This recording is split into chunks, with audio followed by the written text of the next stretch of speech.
What's up, drag fans? Thank you so much for clicking on another episode of Land of a Thousand Queens. I'm your host, Josh TV. Today, we are going all the way to San Diego, California to meet Landa Plenty.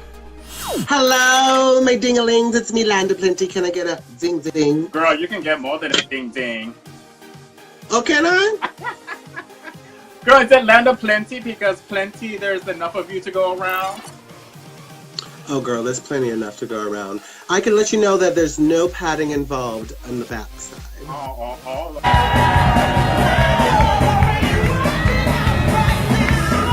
right.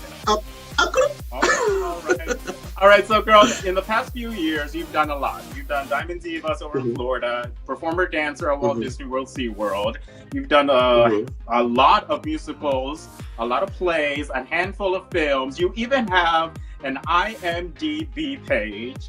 Has acting or musical theater has always been an interest of you at a young age? Yes, I actually started performing when I was in third grade. I was actually forced to do it. Surprise, surprise. And actually, you probably can't see it, but she's on my wall. She's my mentor when I was young. That she's the one who involved me into performing arts. It was like an after-school program kind of thing I used to do. And then I was like, I don't know what this is. This is too sissy for me. And then I fell in love with singing and dancing, and then I've just been doing it ever since. What was the first performance that you were forced to do? It was in Massachusetts. I grew up in Somerville, Massachusetts. And it was called One Somerville Sensation. So I had a little girl prancing around the street on the stage, just me learning how to dance and everything. It was hilarious, but I wasn't gay. Oh, of course not. Of course not. Of course not.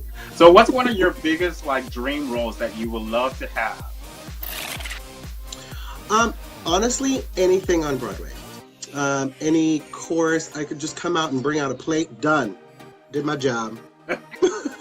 But being on stage, being in front of a large audience has always been something that has always been a great, amazing passion for mine. So right now over at SeaWorld, I perform at the Sea Lion and Otter Show as Biff, and every day I perform, I always go out and I look at the audience, and I'm just always mesmerized. Like, this is my job. This is what I do for a living, is to make all these people laugh and have a good time for a brief moment in their lives. Why do you think those who have an acting or a musical theater background are usually a little bit more successful in the drag world or becoming a drag queen? I think that just comes from 1, training, 2, being in front of an audience, and 3, knowing themselves more. As performers, you go through a lot of ups and downs, personally and professionally. Those are the things that you're going to go through, and then you get to find yourself in 2 different worlds, your personal life and then your performance life. And then for me, becoming a drag queen just came so naturally.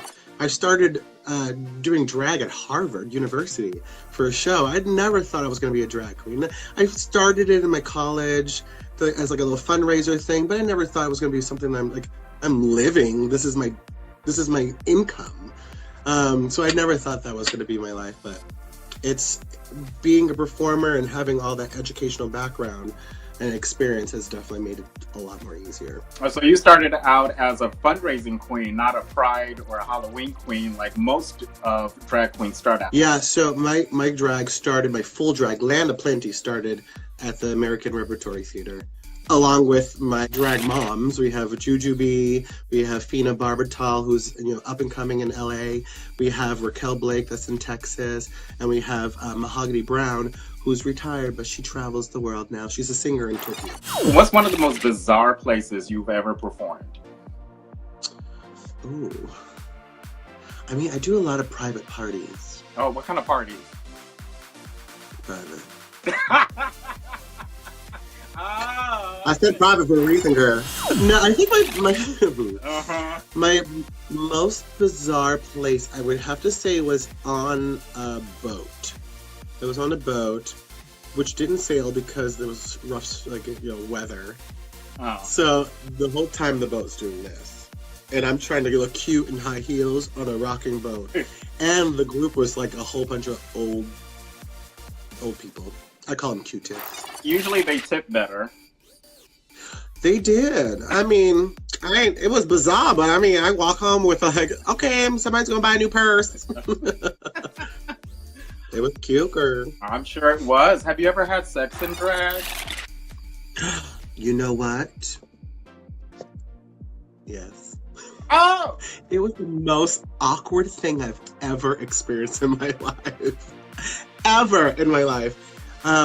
It was really awkward. I was like, you can't knock it before you try it. I'm a big stickler about that. So I was like, okay, let me try it. Not for you. No, never again. No. I like to grow my beard. I like my things hang out, and So when people come see Landa Plenty perform, what are you gonna serve up? Oh, a whole buffet, girl. I'm the hostess with the most ass. It is a buffet of a lot of stuff. It's not just one kind. You're gonna get fish. You're gonna get tilapia. You're gonna get halibut. You're gonna get a hock of lamb and a hock of ham and everything. Like, my performances just ranges, but for me, it's just performance. You're gonna get like an actor. You're gonna get a dancer, and you're gonna get a lip syncer when you come. And my looks have definitely varied. I'm still growing, and I've always been like, I want to create my own stuff, and that's my struggle that I've always been doing. But now that I'm getting seasoned, I made this dress in 3 hours. Now that I'm seasoned, I'm going to be, doing more, especially now with my new travel stuff that I'm doing. Well, girl, we all start somewhere. And I've seen some of your videos. You always put on a big production. Like, you got backup dancers. Like, you serve up an entire, like, Las Vegas type show. It's always been my passion. If I'm able to have like dancers or performers or even other actors with me, I would love to do that. Now, do you choreograph all of those routines when you perform with backup dancers? It's usually a collaboration. I love collaborating with people because it's like, yeah, I have my idea of what I want to do and stuff like that, but I love to get ideas from other people at the same time. So I love collaborating rather than like, this is how it's going to be, this is how you're supposed to do it. And I don't like that. What inspires you to do drag? What makes you want to do it every single time? I constantly get reminders of that. Because I've always been saying, okay, maybe drag is not something I just want to continue doing. Because there's a lot of headache with drag because it's super expensive, one. All the tips that you get, it goes back into this. So you're not making any revenue in regards of doing drag unless you're like someone that's successful as in like RuPaul girls. But I'm always getting constant reminders when I do my live feed videos on my Facebook. There's a lot of people that aren't able to get to drag shows, and me talking to them and having interactions with them via my Facebook, that is their type of drag that they are able to interact with.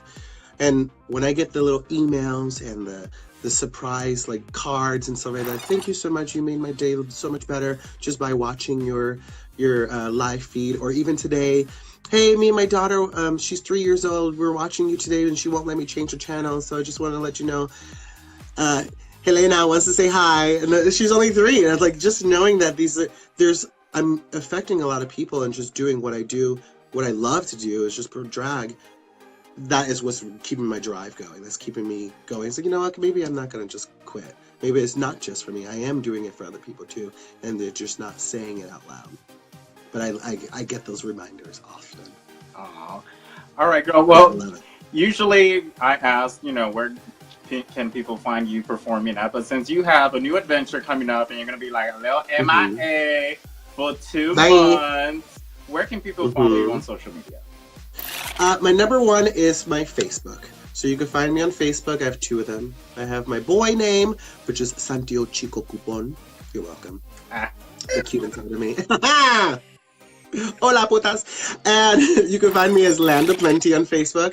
And then I'm also going to rebirth my Ding Ding TV, which is going to be on YouTube.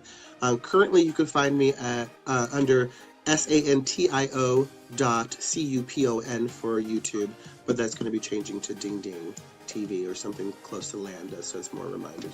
But that's going to be video vlogging my adventure that's coming up soon. I'm sure you're going to have plenty of adventures. Oh, girl, there's going to be so much choices, let me tell you. All right, Landa, you have gigs to go to tonight. I want to give you a big thank you so much for taking part in this project, and we'll see you hopefully soon around somewhere in the skies. Okay, or a different part of the world. Thank you so much for having me. Thank you. Bye. Bye. How you turn this off? If you like this video, please subscribe to my channel, click like, comment, and share the video because we are now on Facebook! Woo! If you want to know more about Landa Plenty's social media accounts, they're all listed in the description box below. Thank you so much for watching. I'm Josh TV, and we'll see you next time.